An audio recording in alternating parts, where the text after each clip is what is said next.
Monsoon का सुहाना मौसम शुरू हो चुका है और बरसात के इस मौसम को अगर आप पूरी तरह से एंजॉय करना चाहते हैं तो आप लोगों को स्वस्थ रहना ज़रूरी है, हेल्दी रहना ज़रूरी है। तो मॉनसून के मौसम में अगर आप इन 5 बीमारियों से बच पाए तो आप अपने मॉनसून को फुल तरीके से एंजॉय कर पाएंगे। तो चलिए डिस्कस करते हैं आज इन बीमारियों के बारे में जिनसे अगर आप मॉनसून के मौसम में बच पाए तो आप अपना मॉनसून फुल तरीके से एंजॉय कर पाएंगे।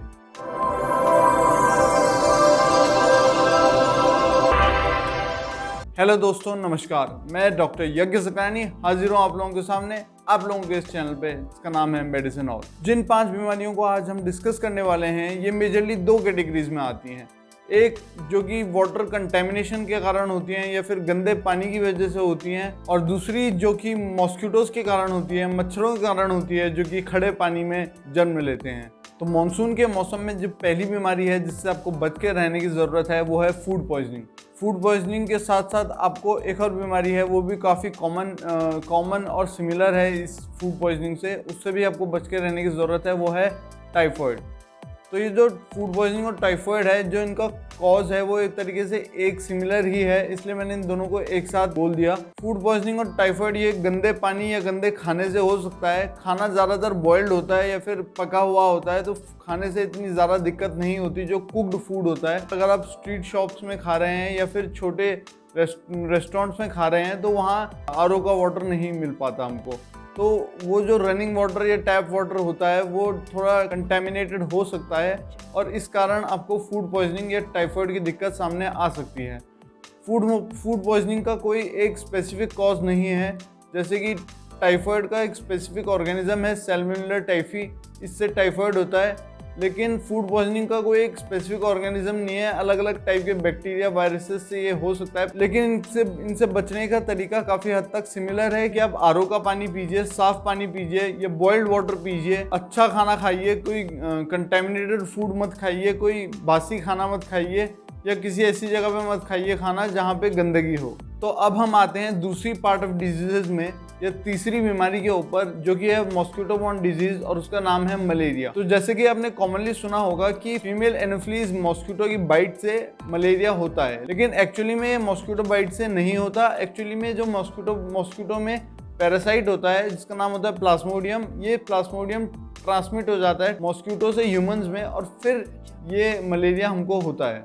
तो इस प्लाज्मोडियम के 4 मेजर टाइप्स हैं जो कि ह्यूमंस में मलेरिया कॉज करते हैं। उनके टाइप के नाम हैं plasmodium falciparum, plasmodium malariae, plasmodium ovale और प्लाज्मोडियम वाइवैक्स। इसमें से वाइवैक्स और फैल्सीफेरम इंडिया में काफ़ी कॉमनली होते हैं, लेकिन Plasmodium falciparum most dangerous type of malaria cause करता है, क्योंकि ये मैलिग्नेंट मलेरिया कॉज करता है जो कि डिफरेंट बॉडी पार्ट्स को अफेक्ट करता है हमारे, जैसे कि लिवर, किडनी या ब्रेन को। और आप लोगों ने काफ़ी लोगों से ये बात सुनी होगी कि उस आदमी का मलेरिया दिमाग में चढ़ गया। तो दिमाग में चढ़ने का मतलब होता है कि मैलिग्नेंट मलेरिया था और उस मैलिग्नेंट मलेरिया ने ब्रेन को अफेक्ट कर लिया है। तो अगली बार आप जब किसी से ये सुने कि दिमाग में चढ़ गया मलेरिया, तो आप उसको थोड़ा टेक्निकल टर्म में इंटरप्रेट करें और दूसरे सामने वाले आदमी को भी समझाने की कोशिश करें कि दिमाग में चढ़ने का मतलब क्या होता है। दूसरी बीमारी जो कि मॉस्किटो से होने वाली बीमारी है, और चौथी बीमारी ऐसी है जिसमें मानसून के मौसम में हमको कॉशियस रहने की ज़रूरत है, वो है डेंगू। जब मैं बोलूँ कॉमन लैंग्वेज में डेंगू, ये डेंगू फीवर होता है आपका एडीज इजिप्टा, एक मॉस्किटो होता है उसकी बाइट से। दोबारा ये मॉस्किटो बाइट से नहीं होता, लेकिन मॉस्किटो बाइट में डेंगू वायरस ट्रांसफ़र होता है, उस वायरस की बॉडी में होने की वजह से डेंगू फीवर होता है। यूजुअली ये डेंगू फीवर माइल्ड ही रहता है, लेकिन कुछ पेशेंट्स में ये सीवियर फॉर्म में प्रोग्रेस कर सकता है, जो कि होती हैं डेंगू हेमरेजिक फीवर और डेंगू शॉक सिंड्रोम। तो ये जो हेमरेजिक फीवर होता है, इसमें क्या हेमरेज होता है क्योंकि प्लेटलेट कम हो जाते हैं। आपने सुना होगा कई केस में, डेंगू के केस में, कि प्लेटलेट चढ़ाने पड़ते हैं बंदे को। तो ये इसीलिए होते हैं क्योंकि प्लेटलेट्स का लेवल काफ़ी कम हो जाता है और प्लेटलेट्स क्लॉटिंग में मदद करता है। तो जब प्लेटलेट अगर कम हो जाएंगे तो ब्लीडिंग की चांसेस बढ़ जाएंगी। इसको डिटेल में डिस्कस करेंगे अगली किसी वीडियो में, लेकिन अभी आपको सिर्फ एक ओवरव्यू देना चाह रहा हूँ कि कौन कौन सी डिजीज़ से आपको मानसून के मौसम में बच के रहने की ज़रूरत है। तो डेंगू भी उनमें से एक है। और अगली जो बीमारी आती है वो भी एक मॉस्किटो बॉर्न डिजीज़ है और उसका नाम है चिकुनगुनिया। ये चिकन नहीं है, खाने वाला चिकन नहीं है, चिकुनगुनिया है। तो इसका मतलब होता है बेंड्स अप, यानी कि ये कुछ अर्थराइटिक सिम्टम्स शो करता है पेशेंट, यानी बोन और जॉइंट पेन होता है, इसमें स्टिफनेस देखने को मिलती है, तो इसलिए इसको चिकनगुनिया कहते हैं। और जो ये चिकनगुनिया है ये एक नॉन फेटल डिजीज़ है, यानी कि ये जानलेवा नहीं होती। और डेंगू और मलेरिया से ये हल्की बीमारी एक है।